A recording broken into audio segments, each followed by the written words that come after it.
4 things to prioritize when you're optimizing your content for Google Lens with Veronika Höller.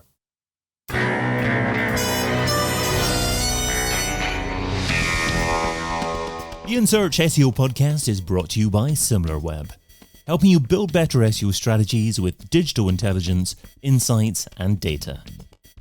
Hey, it's David. Are you fully utilizing Google Lens as a marketing channel? That's what we're discussing today with a lady who's spoken at Women in Tech SEO, International Search and Social Summit, and Brighton SEO. She has over 16 years of experience in various marketing channels and is currently Global SEO Lead at Treasurit. A warm welcome to the In Search SEO Podcast, Veronika Höller. Thank you for having me. Hey, thanks for coming on, Veronika. We can find Veronika over at veronika-holler.de. So, Veronika, let's get started right at the beginning. So, what is Google Lens? Google Lens is a visual search engine. So if you search only per scan or you make a photo of something, then you get results only with, not typing in a search query, only with a scan of the thing you want to see. So in my point, it was shoes from another lady in the train. And I didn't know how to start this conversation, how she had buy the shoes. So I've make a scan from the shoes and then shopping results coming up directly with prices and where I can buy the shoes and what shoes they are, for example. And my son and I are often in the nature, and he asked me, what plant is it? So you only have to scan this plant, and then you see the results, what it is. Okay, understood. So did you ask permission to take a photo of these ladies' shoes, or did you do it discreetly? Discreetly. Okay. So why does Google Lens matter? Is this relevant for many businesses? I think it's really relevant for online shops. How often do you see a product, you don't know this name, or you need, for an inkjet printer, you need a cartouche, for example. And you don't know the name, you don't know the serial number, but you can scan it, and then the results coming up, what it is, and where you can buy it. Some of my colleagues use it for if they are in vacation and they don't speak the language of the country. And they are in the supermarket, for example, and they want to know what is in this product. And they scan, and then you get a translation, for example. I think at the moment it's more used for online shops, and it's more known for online shops, but it has the potential for every search. So for lazy people who don't want to speak or type in a message. And are there competing services out there, or is Google Lens the most prominent service of its kind? I think Google Lens is the most, there are not really good competitions at the moment. And I think the other search engines will come up with the solutions. But at the moment, I think it's the best. And I love it. It's my favorite search engine. So I use it overall. Well, today you're sharing 4 things to prioritize when you're optimizing your content for Google Lens. So starting off with number 1, showcase stunning high quality images. Yes. What you need is high quality images, but you have to think about the SEO rules too. So please make sure that you have written a clear description, that you have a real clear title, that the URL the photo shows up is clear. No numbers, no sizes. What is the photo? For example, Adidas shoes, size 39, pink and yellow, for example. So it must be really clear. And make sure that the photos load fast and use schema markups. Okay, so just to be clear about the quality of the photos then, you're talking about for these e-commerce brands, they need to be showcasing high quality photos of each individual product that they serve, that they sell, so that when someone uses Google Lens, then Google can quite easily find a match to that product. Yes. Got you. Okay, and by high quality images, is there a certain size that you mean, or a certain cropping so that the product is all that is featured within the image? So what I mean with this is go back from the marketplace photos. So high quality means unique photo imagery, and that you can see it on the desktop version and also on the mobile version. So it don't have to be a big one with much pixels. You can use the normal sizes you use for your online shop. But at this point, make unique photos. In Germany, we have an online shop, holzkern.de.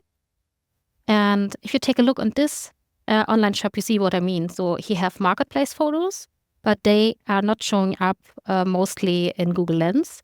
So they love uniqueness. The product in action, for example, if it's something like shoes or it's something for your pets. So they love unique imagery. And yes, it should not be so small that nobody can see what's on it. Got you. Okay, but you wouldn't recommend a particular pixel dimension for the images? No. Okay. And is it not the case that AI can produce unique, in inverted commas, images nowadays? Yes, sure. So I use by myself Midjourney. It's a program who makes really good photos, I think, images. And you can create unique imagery with this. And you also can overwork your images you have. You can upload them and then you can overlay it. So yes, you can use it right now. You have to be clear. So maybe you can write in the description, image is made by AI. This is not a problem because Google will see it if you don't do it. But you can do it. But at the moment, it's not a must-have. Interesting. So you would actually recommend within the image itself that you've got text that says this image is made by AI? I think, to be honest, is the best way. And I'm sure here in the DACH region, if I'm honest, I'm sure it will come and then you have it written in your description and you don't have to make it afterwards.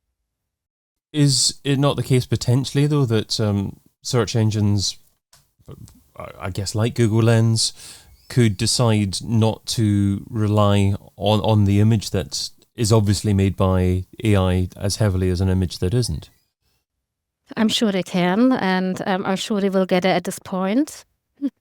So they read the metadata, they read the image, the whole image. So I'm sure. And I'm sure they will prefer unique photos from your own product and not AI made. So I'm sure if you have the possibility and you have products, then use your own imagery or services or show yourself. So something, what you sell, what you need, if you can make it on your own, it's always the better way. But I also used for my older company AI images because we don't have the people who could make it. And we don't have so much screens from our software, for example, to show them up. And there were not a ranking problem right now. But I'm not sure how it ends, the discussions in. Okay. It doesn't have as lengthy a lifespan as a successful. Yeah, I'm not sure. Okay. Well, your second tip is to get descriptive with file names and alt text.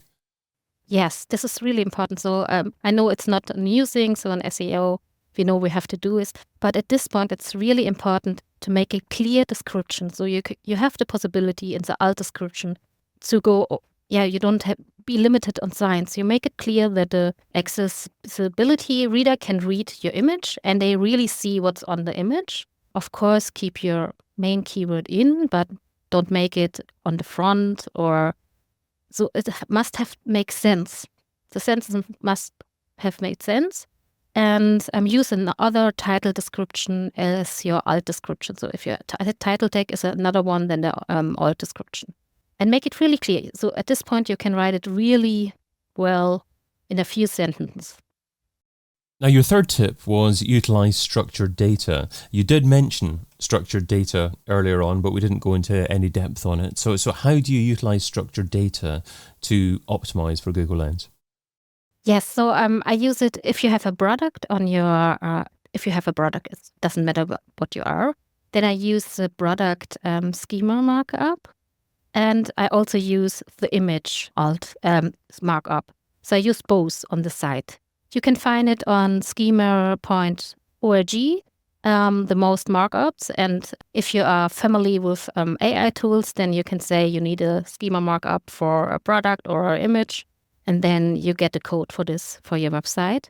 But it's really important for the bot. So the bot has more information. What is the image, which topic, and then it can be more shown up in the search. if they understand what you want to say with this image. And do you use software to automate this?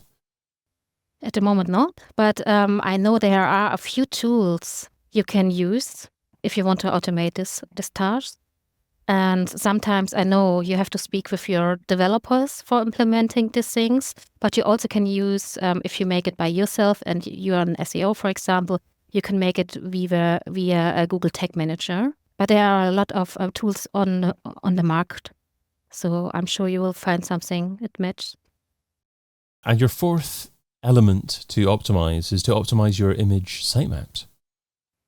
Yes, so the most companies don't have an image sitemap. This is really interesting. And if you write URL with the image really clear, so you have the product, you have the color, if it's like my example shoes, for example, you have the URL, all the photos you have made this way, and you want shown up in Google Lens, create an own imagery sitemap. So exclude them from the other ones. Only image URLs. It's really important. So for Google, it's easier. They can read it and they can decide, okay, this is important. I know how to index this. So, and make sure it works. So check it with the Google Search Console that all URLs are there and there are no mistake. And then it works really good for Google Lens. So do these tips also help with optimizing your images for elsewhere? For example, Google image search or maybe an image-based social network? Yeah, so I do it over all the channels, really clear, really structured with the name. And what I've seen is in organic social, for example, you're showing up very much more if you use organic elements like describe your image. And there you have so much space. I've seen on LinkedIn, for example, you can write 2,000 signs or something like this. So if you want to, you can write an article to your image. And yes, of course, it helps to be more visible. It's easier for the algorithm, and it helps if somebody search it. It can be also shown up in the Google image search. So it doesn't matter from which channel it comes. How do you measure the success of image optimization? I mean, can you measure traffic from Google Lens, for instance? What we see, where I take a look, is on Google Search Console, and then you can see the web results, and you can see if it works. And I take a look on the image search, and then I see, yes, we have more visibility. I see the clicks, I see the impressions, I see the CTR from the image. And sometimes, if I use it over another channel, I use an UTM for the URL. And then I see in the analytics tools, it's an event from which point the user comes to the website or which photo it was. So there are a lot of ways. So I have to make it this manually because of our data protection here in Germany. It's really hard. But I'm sure in other countries you can automate this task too. Great. Okay, well, let's finish off with the Pareto pickle. So Pareto says that you can get 80% of your results from 20% of your efforts. What's one SEO activity you would recommend that provides incredible results for modest levels of effort? Spend your time on fixing 404 errors. A few things, then you have a big result. You don't have to fix all of them. Okay, so your 404 errors, how do you analyze that? How do you determine that you have 404 errors? And then what do you decide what to do with them, i.e. what to redirect to, or whether you should be actually trying to create a new piece of content to serve that particular URL? I take a look. I love the Google Search Console.